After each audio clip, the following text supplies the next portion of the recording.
سیدنا ابو ہریرہ رضی اللہ تعالی عنہ روایت فرماتے ہیں کہ حضور نبی اکرم صلی اللہ تعالی علیہ وآلہ وسلم نے ارشاد فرمایا، الصیام جنۃ، کہ روزہ ڈھال ہے۔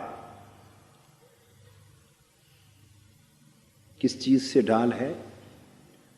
ایسے بڑے گناہوں سے انسان کو محفوظ کرتا ہے جو بڑے گناہ انسان کے جہنم اور دوزخ میں داخل ہونے کا باعث بنتے۔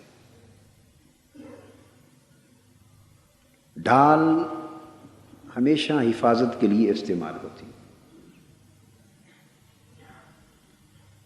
اور حفاظت اس چیز سے کی جاتی ہے جو انسان کے لیے نقصان دہ ہو، اور نقصان حقیقت میں وہی نقصان ہے جو آخرت کا ہو جائے۔ گھاٹا اور خسارہ وہی ہے جو آخرت میں ہو، اور نفع اور فائدہ بھی حقیقی وہی ہے جو آخرت میں ہو۔ انسان اپنی زندگی میں گرد و پیش کے ماحول کے مطابق طرح طرح کے گناہوں کا ارتکاب کرتا ہے، اور ان کے نتیجے میں وہ اپنا نامہ اعمال خراب کرتا ہے۔ وہ گناہ اسے دھکیل کر جہنم تک لے جاتے۔ حضور علیہ الصلوۃ والسلام نے فرمایا، روزے کی پہلی خاصیت، اور خاص طور پہ ماہ رمضان المبارک کے روزے جن کا ذکر ہو رہا ہے، ان کا پہلا فائدہ اہل ایمان کے لیے یہ ہے کہ یہ بڑے بڑے گناہوں سے انسان کو بچا لیتا ہے، اپنی حفاظت کی آغوش میں لے لیتا ہے، اور انسان کے لیے ڈھال بن جاتا ہے تاکہ ان گناہوں کے سبب وہ جہنم اور دوزخ تک جانے سے بچ سکے۔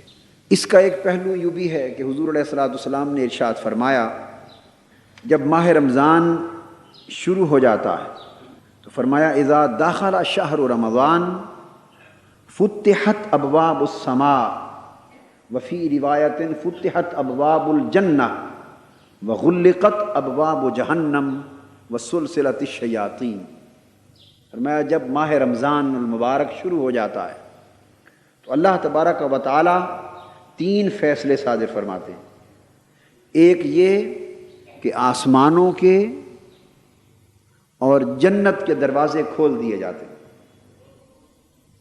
جنت کے سارے دروازے کھول دیے جاتے ہیں، اور آسمانوں کے دروازوں کے کھولنے کا مطلب یہ ہے کہ اشارہ ہے اللہ پاک کی رحمتوں، نعمتوں اور برکتوں کے دروازوں کی طرف۔ کوئی دروازہ اللہ کی رحمت کا دروازہ ہے، کوئی اللہ کی بارگاہ سے مغفرت کا دروازہ ہے، کوئی اس کے فضل و کرم کا دروازہ ہے، کوئی اس کی رحمت اور اس کی قربت کا دروازہ ہے۔ الغرض اللہ پاک اپنی رحمتوں اور برکتوں اور اخروی نعمتوں کے سارے دروازے ماہ رمضان المبارک کے لیے کھول دیتے،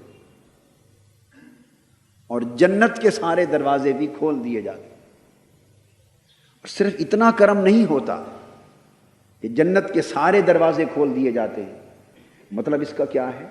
مطلب یہ ہے کہ اس مہینے میں جنتی بننا لوگوں کے لیے آسان کر دیا جاتا ہے۔ سارے دروازے کھول دینے کا مطلب یہ ہے کہ جنتی بن جانا، اللہ کی بارگاہ قرب تک پہنچ جانا، اس کے فضل و کرم اور اس کی نعمتوں کا مستحق بن جانا، اور اس کی رحمتوں اور بخششوں سے نوازا جانا، سال کے بقیہ 11 مہینوں کے مقابلے میں اس مہینے میں بڑا آسان کر دیا جاتا ہے۔ وغلقت ابواب جہنم، اور دوسرا فیصلہ یہ ہوتا ہے کہ دوزخ کے سب دروازے بند کر دیے جاتے ہیں۔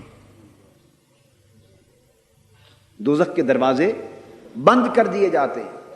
مطلب یہ ہوا کہ وہ عوامل جو انسان کو جہنمی بناتے ہیں، وہ بڑے گناہ جن کا ذکر ابھی ہو رہا تھا، وہ محرکات، وہ عوامل، وہ اسباب جو انسان کو کھینچ کر جہنم کی طرف لے جاتے ہیں ان میں اتنی بڑی کمی کر دی جاتی ہے کہ جس کمی کی طرف اشارہ کیا جا رہا ہے کہ لوگوں ہم نے تو جہنم کے دروازے بند کر دیے ہیں، اب تمہاری مرضی کہ اب بھی جنتی نہ بن سکو تو نصیب ہے تمہارا۔